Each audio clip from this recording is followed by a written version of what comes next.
आप सभी का एक बार फिर से स्वागत है। आज का यह वीडियो कक्षा 12 के लिए है और आज के इस वीडियो में हम समझेंगे पूरक पाठ्य पुस्तक वितान से पाठ सिल्वर वेडिंग। सिल्वर वेडिंग के लेखक हैं मनोहर श्याम जोशी जी। इस कहानी में लेखक ने पीढ़ी में अंतराल दिखाया है। पीढ़ी में अंतराल अर्थात जनरेशन गैप दिखाया है कि जब पीढ़ी में अंतराल होता है तो आपस में विचारों की असहमति हो जाती है। माता पिता और बच्चों के विचार मेल नहीं खाते हैं। लेखक को लगता है कि जैसे जैसे हम आधुनिकता की ओर बढ़ते जा रहे हैं, नई नई उपलब्धियां प्राप्त करते जा रहे हैं, परंतु मनुष्य को मनुष्य से जोड़ने वाले जो मूल्य हैं, जो बातें हैं, वो समाज से छूटती जा रही हैं, कम होती जा रही हैं। इस पूरे पाठ में जो हुआ होगा और समहाउ इम्प्रॉपर, इनका बार बार प्रयोग हुआ है। जो हुआ होगा से तात्पर्य है यहाँ कि पता नहीं है कि उसका वास्तविक कारण क्या है, और समहाउ इम्प्रॉपर एक अनिर्णय की स्थिति है। निर्णय नहीं कर पाते हैं कि क्या होना चाहिए। द्वंद्व चलता रहता है हमेशा मन में कि ऐसा होना था या ऐसा होना था, ये सही है या जो दूसरी बात सोच रहा हूँ वो सही है। पाठ शुरू करने से पहले एक और व्यक्ति विशेष के बारे में जान लेते हैं, जिनका नाम है कृष्णानंद। कृष्णानंद अब इस दुनिया में नहीं है, लेकिन जो यशोधर बाबू हैं, कहानी के नायक हैं, वो उनको बार बार याद करते हैं क्योंकि वे उनके आदर्श थे और वे उन्हें किशन दा कहकर बुलाते थे। यशोधर बाबू ने किशन दास से जीवन में बहुत कुछ सीखा था और वे उन्हीं के जैसा बनना चाहते थे। जो किशन दा थे वे ब्रह्मचारी थे, अविवाहित थे, उन्होंने विवाह नहीं किया था। यही कारण था कि जब उनकी मृत्यु हुई तो पता नहीं चल पाया कि उनकी मृत्यु किस कारण हुई, क्योंकि उनके पास अंत समय में कोई भी नहीं था। यशोधर बाबू का जो कार्यालय है वो 5 बजे तक का है, पर वे 5:30 बजे तक काम करते हैं।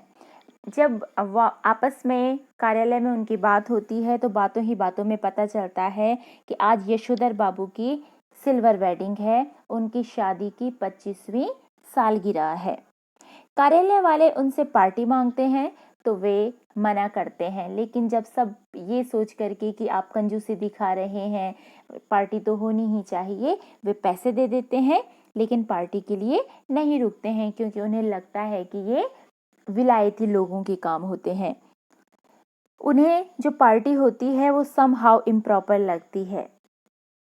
जो यशोधर बाबू हैं वो 5:30 बजे कार्यालय से निकल जाते हैं, परंतु वे घर 8 बजे के बाद ही जाते हैं। ऐसा वे जानबूझकर करते हैं क्योंकि उनके जो विचार हैं वो अपनी पत्नी और बच्चों के विचारों से मेल नहीं खाते, जिस कारण अक्सर उनके बातों से बहस हो जाती है, इसलिए वे जानबूझकर घर देर से जाते हैं। यशोधर बाबू के 4 बच्चे हैं, 3 लड़के और एक सबसे छोटी लड़की। उनका जो बड़ा लड़का है वो एक विज्ञापन संस्था में काम करता है और उसे महीना 1,500 रुपया मिलता है। यशोधर बाबू को यह भी समहाउ इम्प्रॉपर लगता है। ऐसा इसलिए क्योंकि यशोधर बाबू ने बहुत साल नौकरी की और अब रिटायरमेंट की स्थिति में आने पर उनको 1,500 रुपया महीना वेतन मिलता है। तो उन्हें लगता है कि लड़के को शुरू में ही 1,500 रुपये मिल रहे हैं, शायद कंपनी में ही कुछ गड़बड़ है, नहीं तो ऐसा शुरुआत में इतने ज़्यादा रुपए नहीं मिल सकते हैं। जो उनका दूसरा बेटा है वो दूसरी बार आईएएस की तैयारी कर रहा है। उसने पहली बार भी आईएएस पास कर लिया था, लेकिन जो उसकी रैंक थी वो नीचे थी, इसलिए उसने उस नौकरी को ज्वाइन नहीं किया, वहाँ नियुक्ति नहीं ली।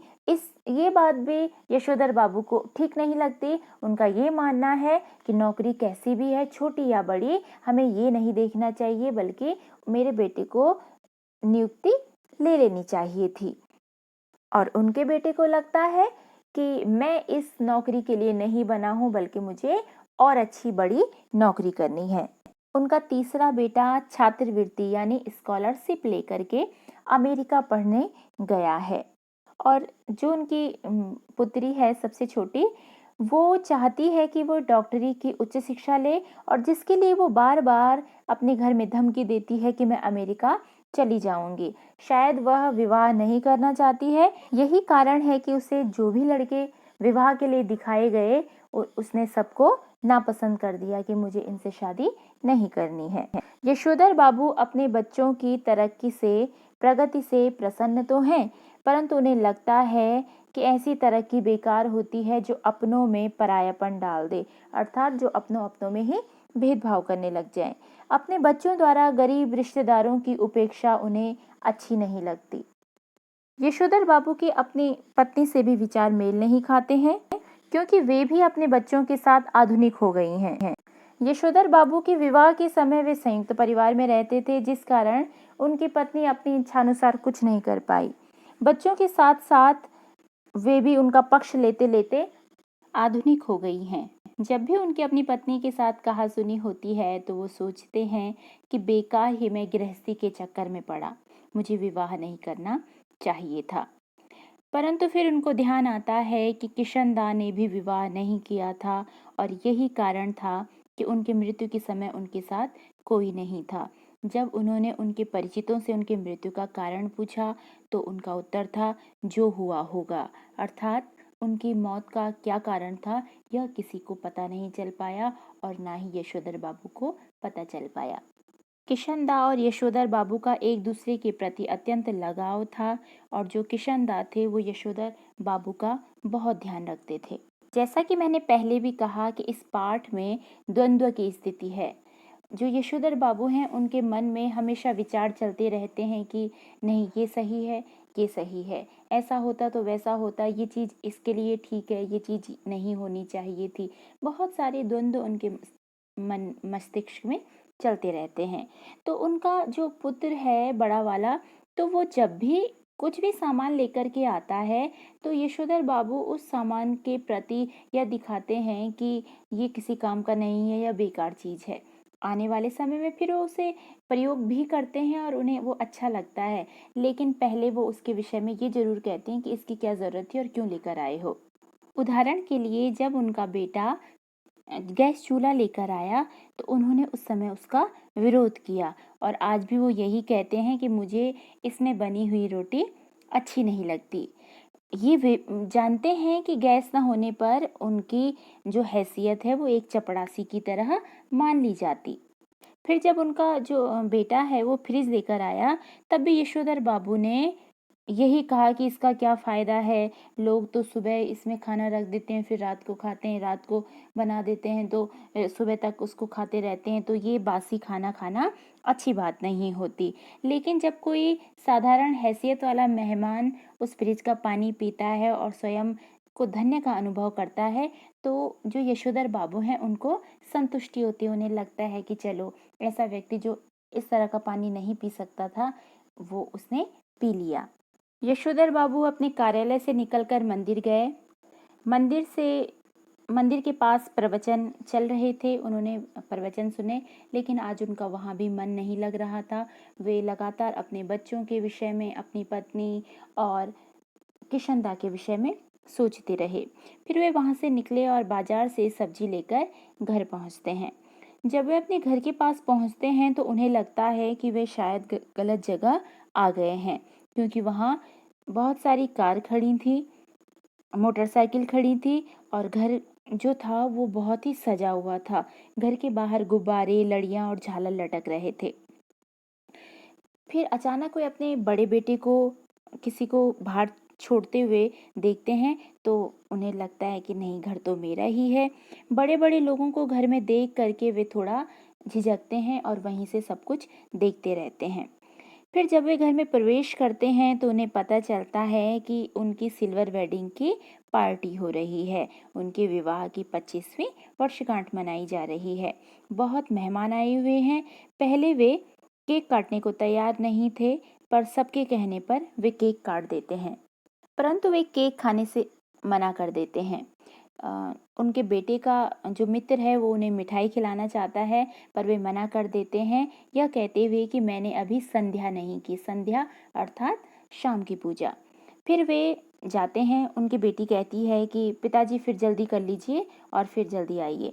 वे जाते हैं और 25 मिनट तक पूजा करते रहते हैं। उनका मन पार्टी में रहने का नहीं था, इसलिए वे ध्यान लगाकर बैठ जाते हैं। ध्यान में वे किशन दास से बातचीत करने लगते हैं। वे किशन दास से जानना चाहते हैं कि उनकी मृत्यु कैसे हुई। किशन दास से उनकी बातचीत होने लगती है तो किशन दा उन्हें कहते हैं कि व्यक्ति चाहे कैसा भी हो, चाहे गृहस्थ हो या ब्रह्मचारी, उसकी मृत्यु जो हुआ होगा से ही होती है। उनका यह कहना था कि व्यक्ति इस दुनिया में आता और जाता अकेले ही है। वो किशन दास से और भी बातें करना चाहते थे और भी उन्हें प्रश्न पूछना चाहते थे कि मुझे विवाह करना चाहिए था या नहीं, अर्थात यह मेरा सही निर्णय था या नहीं। तब तक उनकी पत्नी आ जाती है और उनसे कहती है कि आपने कितनी देर कर दी और चलिए बाहर। यशोधर बाबू ने पहले ही काफ़ी देर कर दी थी, इसलिए काफ़ी मेहमान जा चुके थे, कुछ ही मेहमान वहाँ थे, वो अपने घर के ही लोग थे। जब यशोधर बाबू वहाँ रखे हुए गिफ्ट देखते हैं, उपहार देखते हैं, तो वे पूछते हैं ये किसके लिए हैं। तो उनका बेटा कहता है आपके लिए हैं। तो ये भी उन्हें समहाउ इम्प्रॉपर लगता है। उनका बड़ा बेटा उनको एक पैकेट देते हुए कहता है कि बब्बा इसे खोलिए, ये आपके लिए मैं लाया हूँ। वे जब उसे खोलते हैं तो उसमें से एक गाउन निकलता है, गाउन, लंबा कोट। तो उनका बेटा कहता है कि पिताजी आप जब दूध लेने जाते हैं तो फटा हुआ पुलोवर पहनकर जाते हैं, जो मुझे अच्छा नहीं लगता। तो जब आप कल से दूध लेने के लिए जाएंगे तो इस गाउन को पहनकर जाना। उनकी बेटी जिद करती है कि बब्बा अभी पहनकर दिखाओ। वे पहन लेते हैं और गाउन को पहनते ही उनकी आंखों में नमी आ जाती है। लेखक कहते हैं कि उनकी आंखों में नमी 2 कारण से हो सकती है। पहला, कि उनके बेटे ने उनसे कहा कि आप फटा हुआ पुलोवर पहनकर दूध लेने जाते हैं तो और अब आप इसको पहनकर जाना, बल्कि उनके बेटे को यह कहना चाहिए था कि बब्बा आप दूध लेने मत जाया करो, दूध लेने का काम मैं कर लिया करूँगा। या तो इस कारण उनकी आंखों में आंसू थे, या जो किशन दा थे वो भी इसी तरह का गाउन पहनते थे और गाउन पहनने से किशन दा उनके अंगों में उतर आए, अर्थात उन्हें ऐसा लगने लगा कि किशन दा, मैं ही किशन दा हूँ, और उनको किशन दा की याद आ गई। तो बच्चों, ये था पार्ट सिल्वर वेडिंग का सारांश। आपने देखा कि माता पिता और बच्चों के विचार न मिलने के कारण, बात बात पर असहमति होने के कारण घर का माहौल कैसा हो जाता है। इसके लिए आवश्यक है कि माता पिता बच्चों के विचारों को समझें और थोड़ा थोड़ा बदलने की कोशिश करें, और बच्चों के लिए आवश्यक है कि वो माता पिता के कहे अनुसार कार्य करें और यह समझें कि ये सारी बातें हमारे जीवन के लिए भी आवश्यक हैं।